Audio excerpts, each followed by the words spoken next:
Cat's in here setting up some ignition wires. So up under the steering column, or under the dash on the steering column, is the ignition switch.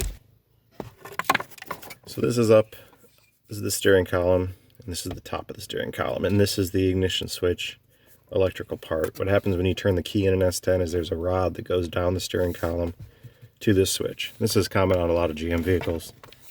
They use this switch for a long time. So there's two connectors. I've got the other one unplugged, but this is the one that you want. So I'll pull this guy out. Here's what the plug looks like.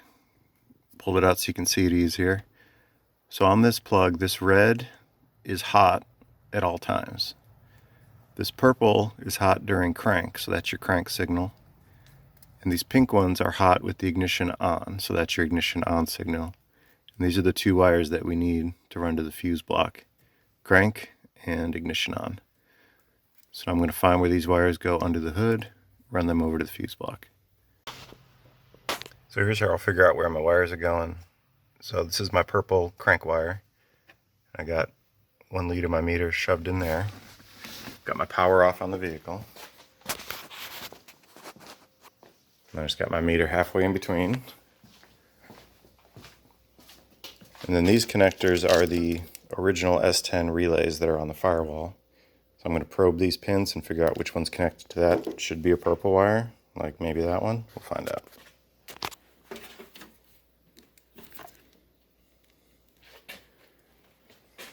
And we'll watch our meter, and it's not that purple wire. So I'll check some other wires here. Alright, so I checked through my wires and it was none of them. So this is the main purple wire that goes to your starter. And I guess on the S10 there's no relay because I've got my probe shoved in there and I've got no resistance. So that's where the wire goes. So now what I'm going to do is take this purple wire, kind of strip it out from the loom, and then tie it into my fuse block over there for my crank signal. Well, I stumbled upon an accidental, pretty cool thing. So up above the brake booster, there's this little panel. The wiring harness runs back there, which I knew. And then there's this connector. So this connector goes to the main harness, and then this is where it comes out from under the dash. So the dash is the female end of the connectors, and the engine is the male. Well, it just so happens that here's my purple wire. So the fitting, or the pin that's on the end of this, is identical to the pin that is on the end of the 04 fuse block. These are the exact same connector, which is pretty common. GM uses a lot. So I don't even have to do anything. Here's my purple wire. Now we're going to go, this is the C1 connector, and we're going to go to A3,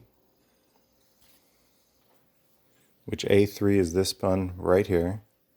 I know it's going to be hard to tell, but if you look at the keying for the connector, it's that one. And if you look super close, right there you can actually see it. There's row 1, row 2, row 3. And this is A, B, C, D. So anyways, A3 right there is our purple. And he's only going one way, so don't force it. Just listen for the snap. And there it is there. So that one's in. And then we'll get that pink one out of there. That pink one's going to be our hot ignition. And that was pretty easy. So here's the 3 wires that I pulled out of the stock S10 connector coming from the dash. So this purple one is the crank signal. This thick pink one is the ignition on signal. And then this small pink one is also an ignition on signal. And so what I've got going on, this one here is the one that powers the PCM and the fuse block and basically tells everything your key is forward, tells the computer it's time to do something. Of course, crank just cranks, goes through the computer. So this one here, you have to run power to this wire. And what this does, this powers one of the PCM wires, and this powers the transmission solenoids.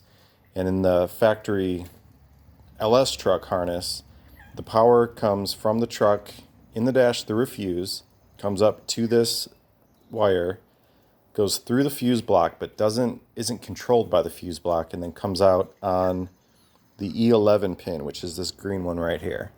So basically you're just putting power on this to make power come out here. You could jumper directly to this from like here to here.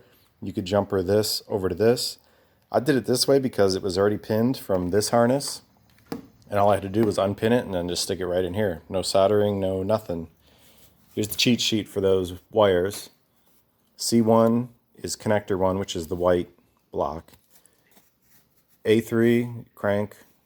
A9, 12 volt key on, and C9, 12 volt key on. And C9 is the one that powers E11. So what I did was, after I connected it and put my key on, I checked for 12 volts at E11 and I had it. So that's how I know the transmission and the PCM are both all set. So basically with your stock fuse block, my only connections are power from the battery through that main fuse. I got a wire going to my fuel pump, and I've got these 3 wires coming in, and that's it. And the rest is just the grounds that are on the harness for the engine, and that grounds the sensors in the computer. All right, Kat, you ready to crank it up? Got my 3 wires connected to the back of the C1 connector. Got my battery connected over there. Checked with a meter. You can do this pretty easy. Now that I got power on everything, or should have power on everything. I got my 12 volts running to the car. For running power to the dash, all I did, down under the fender here, there's this distribution block, and that center lug had the original power coming from the battery and to the computer. Disconnected those 2 wires, and then there's 4 wires on these 4 that go into the dash, and that powers everything in the dash that so far it looks like I need. I'll find out more. So I'm going to do 2 tests here.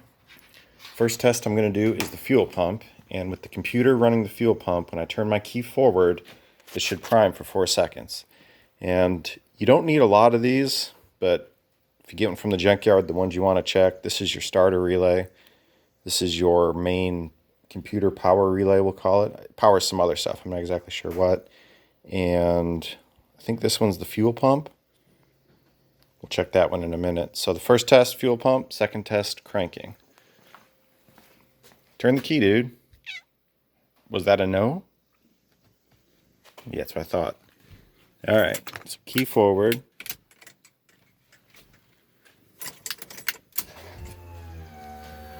I don't know if you can hear that, but fuel pump just primed and then shut off. Kind of some lights are on.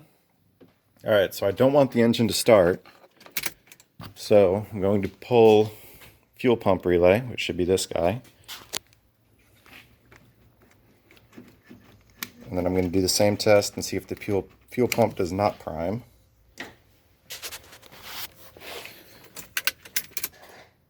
All right, keys forward. Fuel pump did not prime, so that's your primer. So now I'm going to dump some oil in this before I forget, and we'll see if it cranks. All right, dump some oil in so I don't fry my bearings if I crank this over. I'm going to connect the battery back up, and we'll see if it cranks. Make sure you double check all your front accessory area. Nothing's going to get caught in the belt. It's a good idea also the first time you connect your power is to make sure nothing is in the way, because sometimes I've had it happen before where you connect your power and you've got something wired wrong and the engine will crank. And if something's going to catch in the belt, that's not good, obviously. Alright, so we've got our negative battery cable connected, and I'm going to keep the fuel pump relay out because I don't want this engine to run. I just want to see if it'll crank. There's no transmission fluid, and I'm just not ready for it to run yet. I've still got some stuff touching exhaust I need to loom up, but everything seems clear. Let's see if this guy cranks.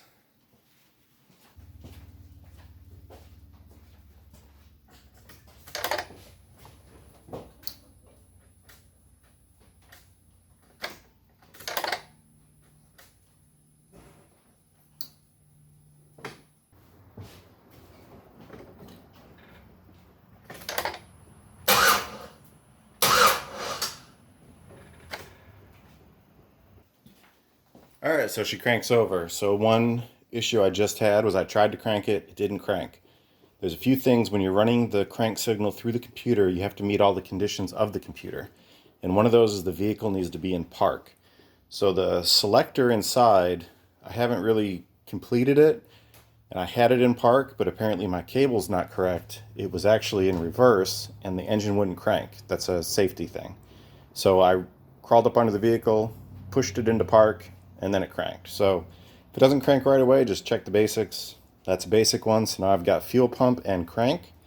So I'm going to continue on cleaning up wiring and making sure everything's good, plugging in O2 sensors, things like that, and then should be ready to start it up sometime this week. That'll probably be the next video. All right, so there you go.